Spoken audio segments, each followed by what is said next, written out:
And just when it mattered most, New Zealand finally showed up. Comprehensive win by them over Sri Lanka. And to talk about that, we have with us once again Umair Qazi. How are you doing, Umair? Doing all right, Prince. How are you?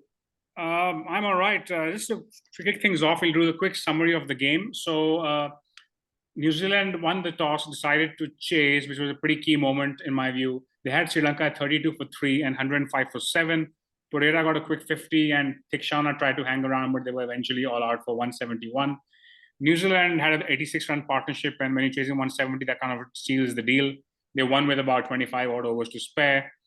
And so that's it for the summary. But what that effectively means is New Zealand has kind of secured their spot for all intents and purposes in the semi-final. And that also means that Pakistan's chances and Afghanistan's chances are effectively all but over. So, Umair, what's the sentiment? How are you feeling about this? Yeah, I mean, look, great for New Zealand. Depressing for Pakistan, especially because it's exactly the same scenario that we faced in 2019. Yeah. Same magnitude of win required to overtake the net run rate. We haven't learned from our past mistakes. But, I mean, I don't know what Pakistan can do differently. Coming back to this game, New Zealand needed, I think the way they came out chasing, it was clear that they wanted to seal the deal. They did not want to leave anything on the table. They went about, they didn't care if they were losing wickets. They wanted to chase this in 20 odd overs, which they did. And yeah, despite 4 straight losses, they have pretty much secured that final spot. So it looks like it'll be New Zealand playing India in Mumbai on Wednesday next week. And then it'll be South Africa, Australia in Kolkata on Thursday. Do you want to quickly just summarize what Pakistan needs to do for the record to qualify from here? They need to beat England by 287, 288 runs. If Pakistan field first, then that's effectively over for Pakistan even before a ball is bowled. There's no way that they can chase and win unless they bowl England out for like sub 50 and chase it in 2 overs. Yeah. But yeah, so batting first, score 400, 420, bowl England out for 112, 120. That's the only way. And I don't know. I mean, it looks quite impossible, but not as impossible as what Maxwell did the other day. So. True. I mean, if you look at today's game, right, New Zealand are the kind of team which generally tends to beat the teams ranked below them and doesn't always beat the guys above them, but they were very clinical today. I think they won the toss, opted to chase, very good decision based given how Sri Lanka's been batting. They got Ferguson in, again, a very good move. And they were just clinical. They did enough. Sri Lanka didn't really show up. To be honest, Sri Lanka hasn't really shown up after the first 2-3 games, right? They scored 300 against us. They scored 300 against South Africa also in the first 2 games. But since then, it's been a struggle for Sri Lanka, hasn't it? Yeah. Look, I never expected New Zealand to lose to Sri Lanka. There's no way that was going to happen. What I did expect, though, was for it to rain today. But so there was a forecast 90%. Yeah. I mean, there was no rain. There was no rain. I get it, Chalo. Maybe the rain, there's a bit of rain, it doesn't wash out, but there's not a drop. It was sunny most of the day.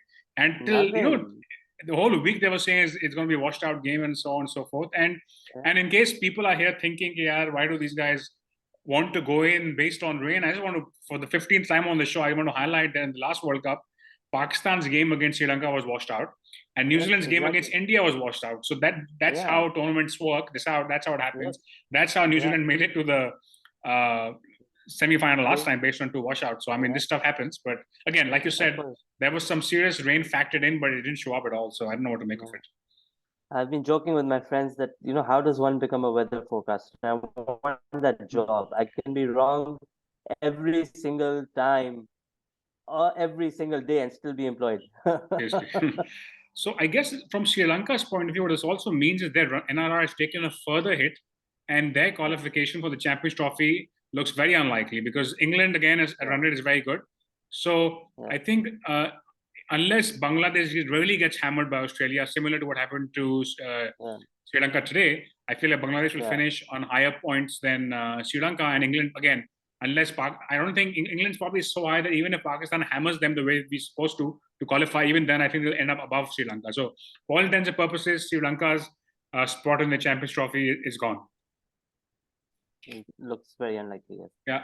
And Yeah, so I guess that's the deal for today. And then I mean, I guess Pakistan has a lot to. I mean, again, right? Nothing. Pakistan didn't do anything today as such, but I guess we were the way the Qudrat ka nizam was meant to work in. Like somebody said, Qudrat ka intikam ho gaya. But anyway, so that's where we are. But any last thoughts on this today's game, Umar? No, look, as you said, New Zealand is extremely clinical when it comes to teams ranked below them. Against the weaker nations, they make sure they get heavy wins, which keep their net run rate up, and that is where the differs. So, every World Cup we've been, sort of level with New Zealand. Okay, forget the last two, right? The same number of wins, same number of losses, lose to the same kind of teams, and we end up beating New Zealand. But it's New Zealand's wins against the weaker teams which are a lot more heavier than ours, and that hurts us. Even in the last World Cup, I believe New Zealand's game against Sri Lanka they had Sri Lanka like 120 or 150 all out, and they chased in some insane maybe 15, 20 overs, which is why the NRR was so good in that game. And we, on the other hand, were on the wrong end of a collapse against the West Indies. We were 110 all out, and they chased it really fast. So I think, I mean, which to was be honest, go on. Yeah, go ahead. So the game that hurt us this time was the India game. If you look at the other losses against Afghanistan, against South Africa, against Australia, that really didn't hurt our net run rate. The India game hurt our net run rate, and our wins against Netherlands and Bangladesh sort of covered. But if I can say so, for me, the game that stands out today was a game against Sri Lanka. That was the game where you could have hoped to get some NRR, but because obviously we batted really well, sure, but we chased. Yeah, what I mean is, once we had conceded 345, we would never be able to chase it well, right? But I think not getting any NRR advantage in what proved to be one of the weaker sides is probably also where we lost out, right? Like you said, against Bangladesh and Netherlands, we were all right, but against Sri Lanka, we couldn't really help our NRR. Yeah. But okay, good stuff, Umair. Thank you for joining us on what is a bit of a somber mood, but there's more games to play and there's more tournaments to come. And we'll be back tomorrow afternoon with previewing Pakistan versus England. So in the meantime, stay tuned to the shiny side.